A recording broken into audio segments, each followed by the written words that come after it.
Yo quiero empezar estas palabras recordando la voz de un célebre escritor que dijo alguna vez que cultura es todo aquello que recordamos después de haber olvidado lo que hemos aprendido. La cultura es ancestral, la cultura es mágica. La cultura se transmite de generación en generación y una de las manifestaciones más espléndidas de la cultura está representada en las artesanías. Hemos visto cómo los trabajos de caracterización del artesano en Colombia nos muestran que hay más de 28.000 compatriotas caracterizados como laboriosos partícipes de este gran grupo. Vemos cómo departamentos como Nariño, como Córdoba, como Sucre, como el Atlántico, como el Tolima, como el Cesar, representan conjuntamente más del 75% de los artesanos del país. Vemos también cómo la gran mayoría de artesanos tienen que trabajar horas esforzadas y la gran mayoría de los artesanos del país tienen un ingreso mensual por debajo de un salario mínimo. Vemos adicionalmente que la gran mayoría de los artesanos son mujeres y que adicionalmente la gran mayoría de ellos proceden sus ventas a través de mecanismos directos, muchos de ellos teniendo que pasar por la penuria de a veces vender sus productos sin recibir un reconocimiento de lo que son sus costos y sus horas de producción.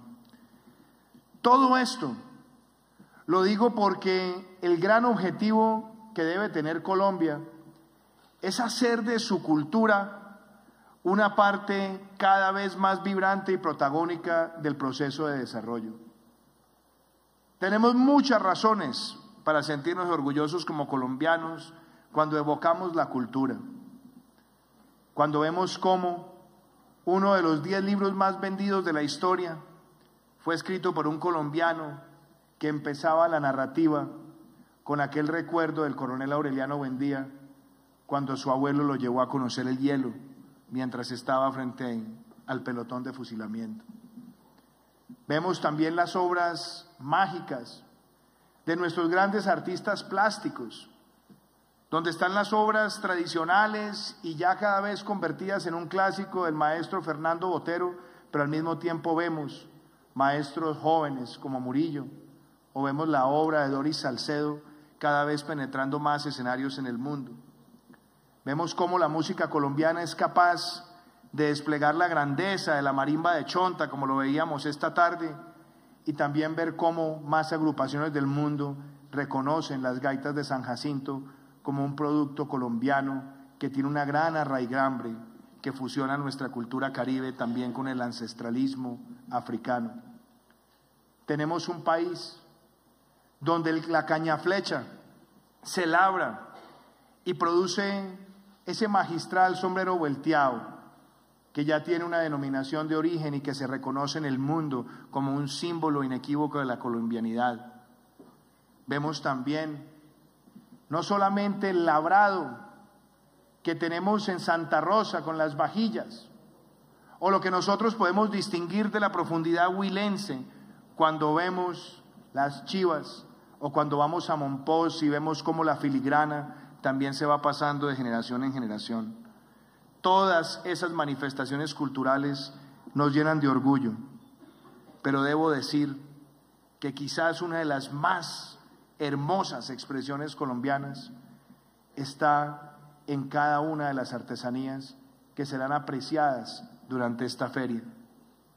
Hace 28 años, Expo Artesanías empezó un camino que la ha convertido en la más importante feria de América Latina para mostrar el trabajo de los artesanos. Lo veíamos ahora con la mochila guayú. Lo hemos visto también con las molas, con los individuales. Lo hemos visto con nuestras hamacas, lo vemos con todas las piezas de arcilla. Y una de las cosas más interesantes es que el 57.2% de los artesanos en Colombia están en la caracterización de tejedores. Eso muestra que las manos de nuestro país, las manos creativas, que quizás podrían caer en ese nombre de artesano porque se sana con arte, muchas heridas, toda vez que más del 30% de los artesanos han sido víctimas de la violencia. Yo pienso en toda esta grandeza y pienso en cuál es la labor que queremos desde nuestro gobierno. Desde luego la cultura ya es protagónica, la valoramos y la tenemos, pero no nos hemos dado cuenta que aquí está una de las principales herramientas de transformación económica. Durante muchos años he estado hablando de la economía naranja, de las industrias creativas y el poder que tienen para definirnos y transformarnos como país. Hay todavía algunos que quieren pensar que la economía naranja es un concepto gaseoso o que no se puede plasmar. Solamente la semana pasada, cuando nos visitó el primer ministro de Holanda y nos decía que en su país el 10% del Producto Interno Bruto son las industrias creativas, o en Alemania, que ya supera el 11%, o en el Reino Unido, que supera el 9%, o en los Estados Unidos, que supera el 8%, podemos apreciar cómo lo que hay acá es un ente movilizador de todo tipo de productos y de cadenas de valor agregado. Por eso hoy, desde el Gobierno Nacional, cuando vemos que en Colombia casi que de manera silvestre, este sector representa el 3.4% del PIB, queremos fijar una meta, y es que en la próxima década Colombia supere el 7% del PIB en este sector, conectando a todos los productores, distribuyendo sus productos, teniendo la capacidad de posicionar ante el mundo la riqueza de todos los creadores, viendo cómo podemos generar más empleo y más empleo en la juventud. En tan solo 3 meses y algo de gobierno, le hemos puesto a esta visión acciones de Estado.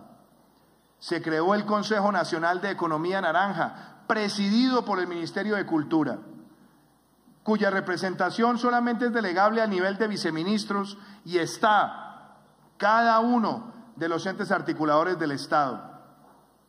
Ese consejo ha planteado que de cara al bicentenario, que es en el 2019, pongamos la cultura en el centro de la política pública en el plan de desarrollo y que adicionalmente le pongamos recursos a 3 propósitos. 1, financiar al emprendedor cultural y creativo. Hace unas semanas se emitieron los primeros bonos naranja en el mundo con Bancoldex. Salimos a buscar 300.000 millones de pesos y tuvimos solicitudes por más de 850.000, lo cual nos llevó a conseguir 400.000 millones de pesos que serán destinados a financiar los emprendimientos de la industria naranja con mejores plazos y tasas para formar empresarismo, protegiendo y valorando nuestras raíces. Y en adición, hemos además puesto en marcha con Findeter la línea Reactiva Colombia, que va a destinar cerca de 400.000 millones de pesos en operaciones de crédito para forjar infraestructura cultural en los territorios colombianos.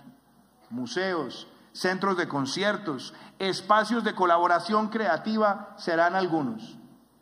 Y también con el SENA, estamos a punto de inaugurar 3 centros en el país que vinculan la formación para las industrias creativas y la posibilidad de comercializar y después conectar esa creatividad con el Fondo Emprender y el Fondo Impulsa, que con Naciones Unidas ya tienen una ruta de emprendimiento naranja para que los emprendedores puedan crecer. A todo esto le quiero agregar algo muy importante. Mientras se discute la ley de financiamiento en el Congreso, corrigiendo muchísimas cosas por el clamor ciudadano, porque gobernar es escuchar. debo decir que uno de los objetivos principales que trazamos en esa ley es darle a los nuevos emprendedores creativos una herramienta vital para su nacimiento. Tendrán 0 impuesto de renta durante los primeros 5 años del emprendimiento naranja para que puedan prosperar generando un mínimo de puestos de trabajo. Todas estas tareas las hemos emprendido con vocación y con sentido de futuro. Hemos lanzado con el Ministerio de Cultura la política para fortalecer los talleres de artes y creaciones, para que las escuelas taller se sigan multiplicando, y quiero agradecerle su apoyo, doctor Felipe Bayón, presidente de Ecopetrol. Queremos seguir multiplicando las escuelas taller para que la ancestralidad del artesano se mantenga y pueda seguir posicionándose como uno de los factores más importantes dentro de la economía naranja. Por último, yo quiero decirles a todos ustedes que Colombia es cultura, que lo nuestro es lo que tenemos que defender todos los días. Le prometí a los colombianos cuando aspiré a la presidencia que queríamos lanzar una campaña y un sello para que todos nos vistiéramos de nuestros productos, para que todos habláramos de nuestros productos, para que los productores nacionales sintieran el afecto de todo un país. Yo los invito a que esta campaña, Compra lo Nuestro, que lanzamos hoy en el marco de esta feria, para reconocer el valor de la artesanía, se extienda a todos los productos de un país, para que veamos que en ese pacto por Colombia, pacto por la equidad, no hay mejor forma de construir la equidad que darle la oportunidad de un empleo a un colombiano. Todas las tareas que emprendemos hoy, las que están en curso en el Congreso, son justamente para que tengamos la equidad con empleos formales, y para generar más empleos formales tenemos que quitarle tanta carga a la micro, pequeña, mediana y gran empresa para empezar a generar una formalización laboral que le permita a las familias soñar y predecir su futuro laboral con mayor certidumbre para alcanzar un nuevo estado en su calidad de vida. Le agradezco mucho, doctora Frías. Usted ha estado al frente de Artesanías de Colombia y usted sabe que mi presencia no es una formalidad ni un acto protocolario.